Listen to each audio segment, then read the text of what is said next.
Buenos días, ingeniero Patricio Pacheco. Nuestro grupo les va a presentar la evolución del microprocesador y está conformado por Cristina Miñanzaca, Marcelo Bueno, Paola Medina. y mi persona Brian Cajamarca. A continuación les vamos a presentar un breve video de lo que sería el microprocesador. Esta vez hablaremos de la unidad central de procesamiento, o mejor conocida en inglés como Central Processing Unit. Este complejo dispositivo, de manera sencilla, es el cerebro de la computadora, el cual le dice qué hacer y cuándo hacerlo, decide qué tareas son importantes y les da prioridad según la necesidad del usuario. Un procesador promedio contiene millones de transistores, que están organizados de manera que forman compuertas lógicas AND, OR y NOT. Estas compuertas forman módulos esenciales, que son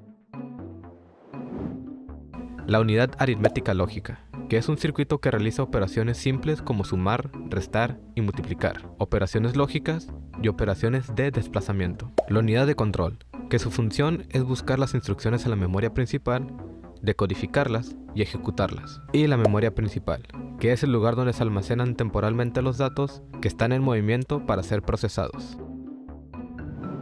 A este diagrama se le conoce como el modelo de Von-Neumann, o arquitectura Princeton, la cual fue diseñada en 1945 por el matemático y físico John von Neumann. Esta arquitectura no es la única que existe, pero es la más utilizada entre las computadoras.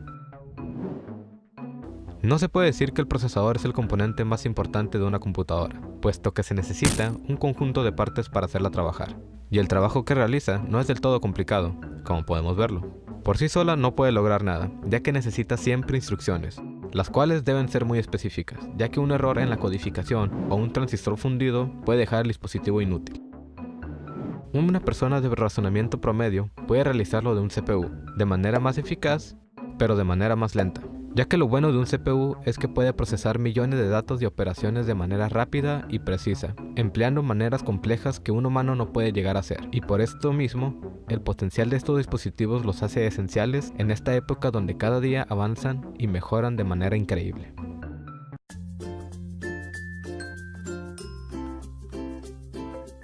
continuación les voy a hablar de la evolución del microprocesador y les voy a explicar la primera generación. La primera generación empieza en 1971 a 1982. Intel empezó en 1971 a fabricar el primer procesador integrado en un chip, el 4004. Este procesador tenía 2250 transistores y trabajaba a 0,1 GHz con un ancho de bus de 4 bits. Y después del Motorola 6800 fue lanzado en 1975. Este constaba de 78 instrucciones. Fue el primer microprocesador en tener un registro índice superior al Intel 8080, teniendo distintas variaciones en la familia.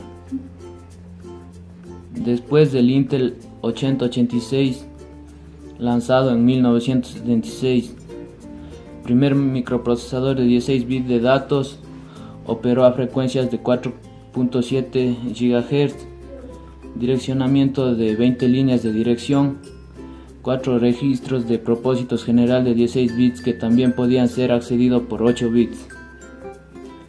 Estos fueron los microprocesadores más importantes de la primera generación.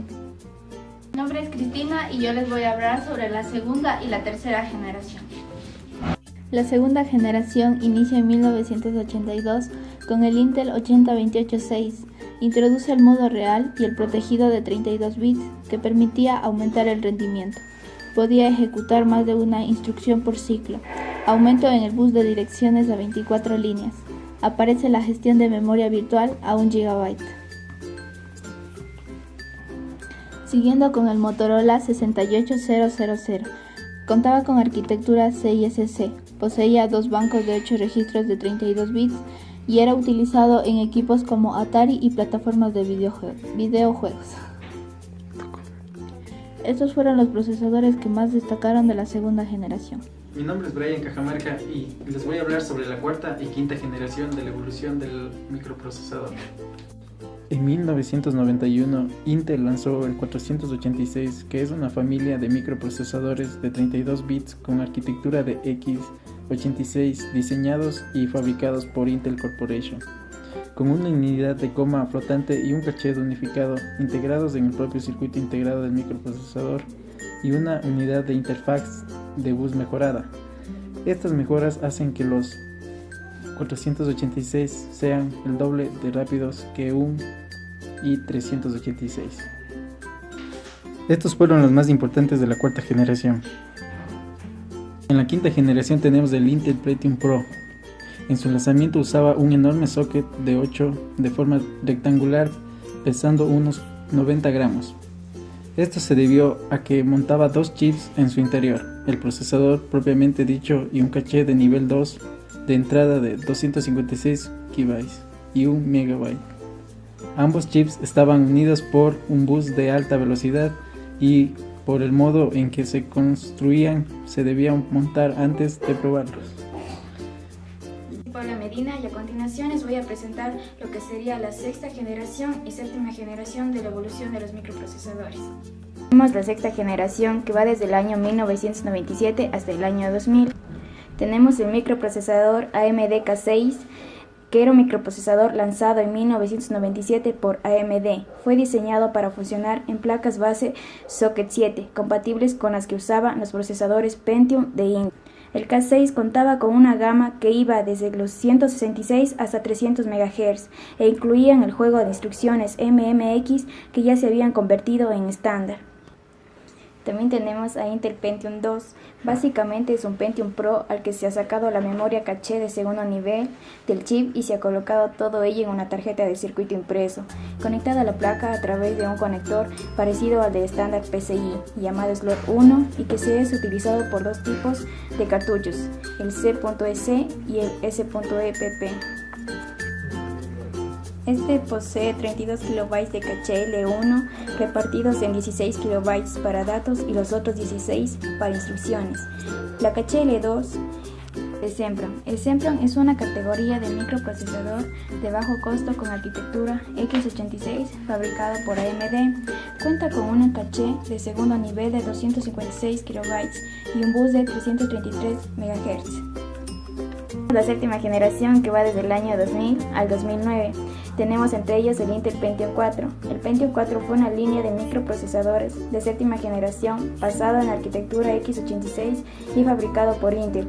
Es el primer microprocesador con un diseño completamente nuevo desde el Pentium Pro de 1995. Y por último les voy a hablar de la octava generación. La octava generación empieza del 2009 hasta la actualidad, en las que aparecen el Intel Core i3, Core i5 y Core i7. Para operaciones sencillas como navegar por internet, escuchar música, ver vídeos en línea, jugar de vez en cuando juegos sencillos, un Intel Core i3 es suficiente. Por otro lado, si necesitas una computadora para multitareas como trabajar con hojas de cálculo mientras escuchas música en streaming, o si necesitas editar fotos o hacer montajes simples de vídeos, entonces es aconsejable elegir un Intel Core i5. Ahora bien, si necesitas un equipo para trabajar, si necesitas más potencia para la edición profesional de vídeos, si trabajarás en diseño 3D o si quieres jugar juegos avanzados, el Intel Core i7 es la mejor opción.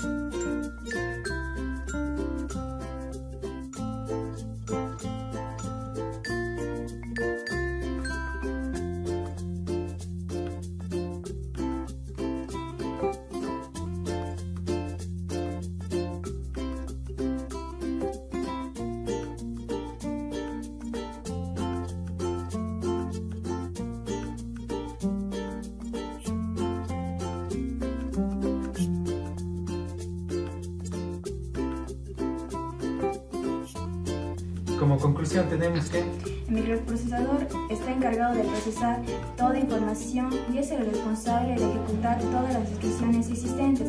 Es decir, que mientras más rápido vaya el procesador, más rápido podrán ser ejecutadas ciertas instrucciones. El microprocesador es el chip más importante del ordenador. Sin él no sería posible el funcionamiento del sistema. Actúa como el conductor y supervisor de los componentes del hardware. Además, el microprocesador ha ido evolucionando acorde a las necesidades, pero siempre con el mismo objetivo, buscando mayor velocidad y eficacia. es el encargado también de ejecutar los programas desde el sistema operativo hasta las aplicaciones de usuario.